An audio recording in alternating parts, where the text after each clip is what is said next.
여러분, 맛은 소통이다. 싫어하는 인생공부 송희복의 스승시 비평. 안녕하십니까, 송희복입니다. 오늘은 개송에 대해서 공부하겠습니다. 제목을 이렇게 정했습니다. 담마하다 법구경에서의 개송 두 편. 그러면 오늘 공부할 내용을 두 편의 개송을 낭독을 통해서 일단 감상을 해보시죠. 담마파다 법구경에서의 개송 두 편. 어리석은 자가 지혜로운 이를 평생토록 섬긴다고 해도 그는 진리를 깨닫지 못하네. 마치 국자가 국맛을 모르듯이. 현명한 이는 지혜로운 이를 잠깐 섬긴다고 하더라도 그는 진리를 곧바로 깨닫네. 마치 혀가 국맛을 알듯이. 담마바다는 원래 인도 말로 되어 있습니다. 원래 석가모니 붓다 시대에는 빨리어로 했다가 빨리어를 그냥 팔리어라고도 합니다. 외국어 표기법의 간섭에 따라서 원래 말은 빨리어입니다. 빨리어가 이 방언인데 인도에서 거의 안에 인도의 뭐랄까 표준어라고 할 수 있는 산스크리트어로 이렇게 빨리어는 문자가 없는데 산스크리트어 문자 이것을 한자로는 범자라고 합니다. 범자로 담아서 중국으로 건너가서 중국에서도 번역을 했는데 온체로 5글자로 번역을 해서 책을 또 냅니다. 이것을 법구경이라고 해요. 그러니까 산스크리트어로 기록되어 있으면 담마바다 혹은 담마파다, 한문으로 되어 있으면 법구경이라고 합니다. 이 법구경, 그 담마바다 두 편은 이렇게 나란히 붙어 있는데 하나의 세트를 이루고 있는 작품이다. 한 세트의 작품이고 배경스타를 보면 석가모니 붓다가 지은 게 분명합니다. 그러면 이 창작 배경 설화를 먼저 말씀드릴게요. 젊은이 30명이 조금 부유한 집안의 젊은이들입니다. 모여서 서로 놀고 있는데 유녀들 몇 명을 불러서요. 유녀. 조선시대도 한 명 기생인데 기생보다 못하겠죠. 기생은 그래도 가모악을 춤과 노래와 무슨 연주도 하지만 이 유녀는 그저 안에 남자하고 어울리면서 노는 그 좀 수준 낮은 여자들이거든요. 같이 어울려서 놀고 있는데 유녀 한 사람이 물건을 훔쳐서 달아나 버린 거야. 그래가지고 이 난리가 난 거야. 흥이 깨어지고 이 여자를 찾으려고. 그래서 안에 30명 젊은 청년들이 막 안에 이리 갔다 저리 갔다 하면서 안에 그 도망간 안에 유녀를 찾아갖고 안에 정신이 없는데 마침 석가모니 붓다가 수도원으로 향해 걸어가고 있습니다. 걸어가고 있는데 다들 가서 붓다여 도망간 유녀를 본 일이 없습니까? 라고 물으니까 석가모니 붓다가 이 청년들을 바라보면서 딱 한마디 쏩니다. 그대들은 도망간 여자가 중요한가? 아니면 자신의 마음을 찾는 것이 중요한가? 곰곰이 한번 생각해봐라. 너희들 마음을 찾아야지 도망간 여자가 찾는다고 될 일이 아니다. 이런 말을 하고 나니까 거기서 뭔가 감화가 된 바가 있어서 이 젊은이들이 석가모니 붓다의 제자가 되기를, 수행자가 되기를, 비구를 인도말로 빅구라고 합니다. 빅구. 한자로 표현하면 탁발승, 수행자. 그러니까 생산에 가담하지 않는 수행자, 비구가 되기를 원했다. 그때 지은 노래가 개송이 바로 이 두 편인데요. 한번 읽어보겠습니다. 우리 PD께서 모두에 읽었지만 저도 한번 읽어보겠어요. 어리석은 자가 지혜로운 이를 평생토록 섬긴다고 해도 그는 진리를 깨닫지 못하네. 마치 국자가 국맛을 모르듯이. 현명한 이는 지혜로운 이를 잠깐 섬긴다 하더라도 그는 진리를 곧바로 깨닫네. 마치 혀가 국맛을 알듯이. 참 어떻습니까? 굉장히 심오한 내용의 개송이지 않습니까? 이것을 빨리어로 내가 한번 읽어보겠는데, 빨리어는 원래 문자가 없지만 지금은 로마자로 표기를 합니다만 한글로 해도 돼요. 원래 없는 문자인데 낭독해 볼 테니까 잘 보세요. 야와지암 삐째 발로 빤다망 바이루 빠사티 나소 담망 위자나띠 다삐 수파라상 야타 무엇다마 아삐째 윈유 빤디당 바이루 빠사티 킥빵 담망 위자나띠 지흐아 수파라상 야타. 뭐 읽어보니까 조금 운율이 감이 느껴집니까? 여기에서 어렵다 생각하지 말고 딱 두 가지만 압시다. 삐체란 말이 나오고 두 번째 시에는 앞삐체인데 이게 같은 말입니다. 삐체나 앞삐체. 삐는 뭐 하더라도 체는 만약 if란 뜻입니다. 영어에. 그러니까 만약 뭐 하더라도 그러니까 if절이다. if절. 삐체. 앞삐체도 마찬가지다. 삐체 하는 거가 만약 뭐 하더라도 그 뜻입니다. 그러고 발로 윈유가 나오는데 발로는 우자, 윈유는 현자, 발로는 어리석은 사람, 윈유는 현명한 사람. 그리고 제일 중요한 것이 담방 위자 나띠. 요거는 좀 알아둘 필요가 있다. 담방. 법 진리를 빨리어로는 담마바다 할 때 담마. 산스크리트로는 다르마입니다.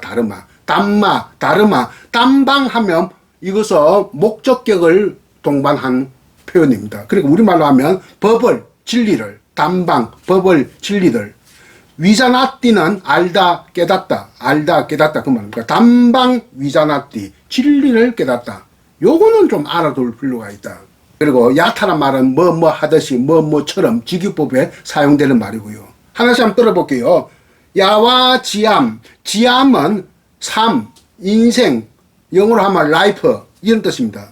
야와 지왕 하면 평생도록 빛에 만약 뭐 하더라도 뭐 한다? 우자가 어리석은 사람이 발로가 우자가 빤다망 바이루 바사티 지혜로움을 원래는 빤다망 이게 지혜로움을 혹은 여기서는 지혜로운 사람이라고 했는데 지혜로움일 겁니다. 지혜로움을 섬긴다고 하더라도 어리석은 사람이 평생 동안 지혜로움을 섬긴다 하더라도 혹은 지혜로운 사람을 섬긴다 하더라도 이 뜻이고 두 번째 시가 대꾸가 되니까 한번 봅시다.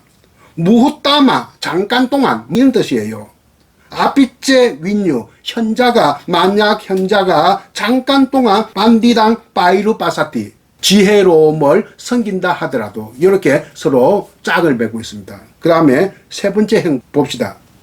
나소 담방 위자나띠. 딴 거는 몰라도 담방 위자나띠는 알아야 된다. 담방 위자나띠가 뭐냐? 진리를 깨닫다. 나소 하는 것은 나는 no, not 그 말입니다. no, not 부정을 나타내는 것이다.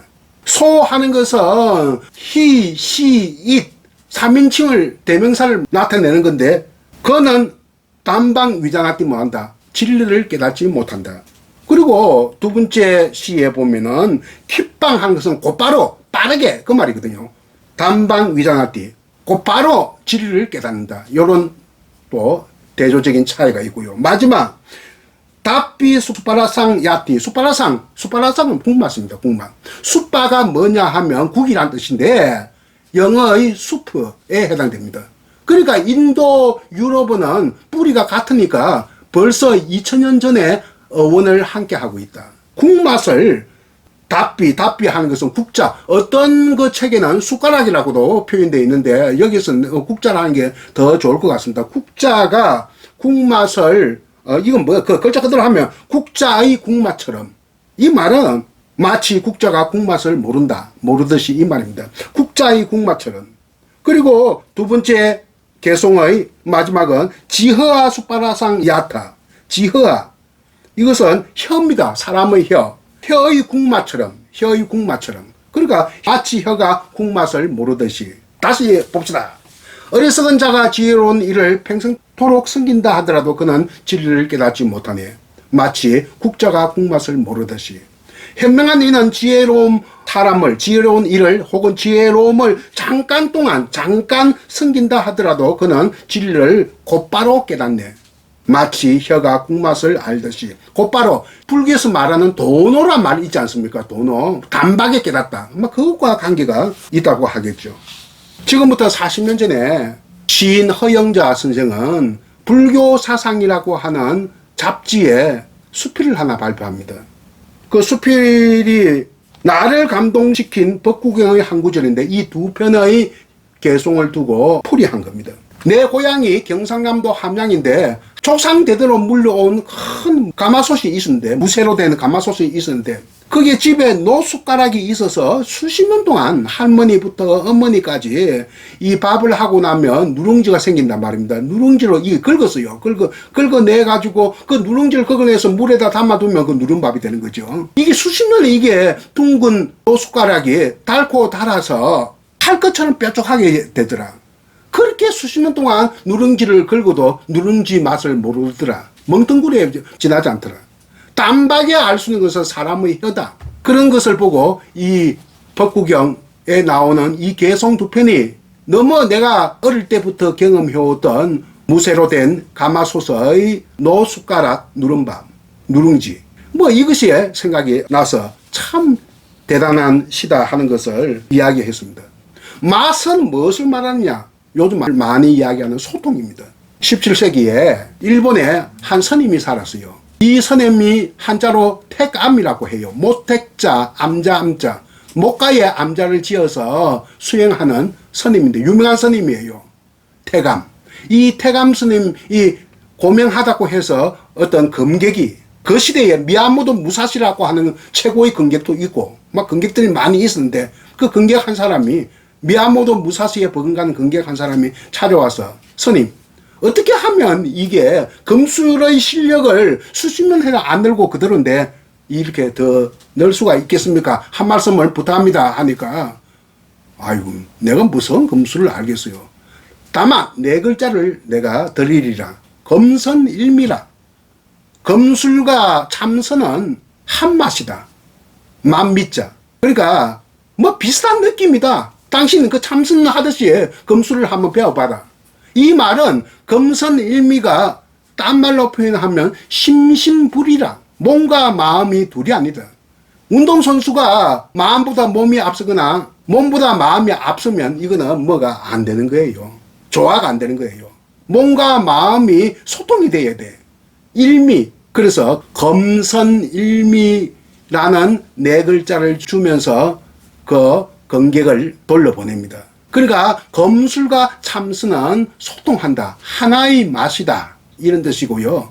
그런데 이분이 또 재밌는 음식을 하나 만들었어요. 무를 발효화시켜서 외식, 일본식 무장아찌를 만드는데 그것이 우리의 식탁에서도 흔하게 볼 수 있는 여러분들은 오늘 또 먹었을지 모르는 김밥 속에 있는 뭡니까? 닭광입니다. 닭광이란 말은 닭광 스님이 만들어서 닭광인데 이 닭광이 태감 스님입니다. 태감을 모택자 암자 안자 태감 선사가 태감 스님이 일본 말로 하면 태감이 닭광입니다. 닭광 스님이 닭광이라고 하는 외식 장아찌를 만들었다. 그런데 제가 일본에 한 17년 전에 있을 때 어느 책에서 얼핏 봤는데 이 유명한 닭광 스님이 정유재란 때 붙잡혀온 조선의 소년이다 하는 설이 있는데 그 정확하게는 모르겠어요. 그것은 앞으로 더 살펴볼 생각입니다. 여러분, 맛은 소통이다. 개송에서 혹은 닭광 스님의 염선일미라는 말에서 우리는 그것을 확인할 수가 있습니다. 경청해 주셔서 대단히 감사합니다. 안녕히 계십시오. 담마파다 법구경에서의 개송 두 편. 어리석은 자가 지혜로운 이를 평생토록 섬긴다고 해도 그는 진리를 깨닫지 못하네. 마치 국자가 국맛을 모르듯이. 현명한 이는 지혜로운 이를 잠깐 섬긴다고 하더라도 그는 진리를 곧바로 깨닫네. 마치 혀가 국맛을 알듯이.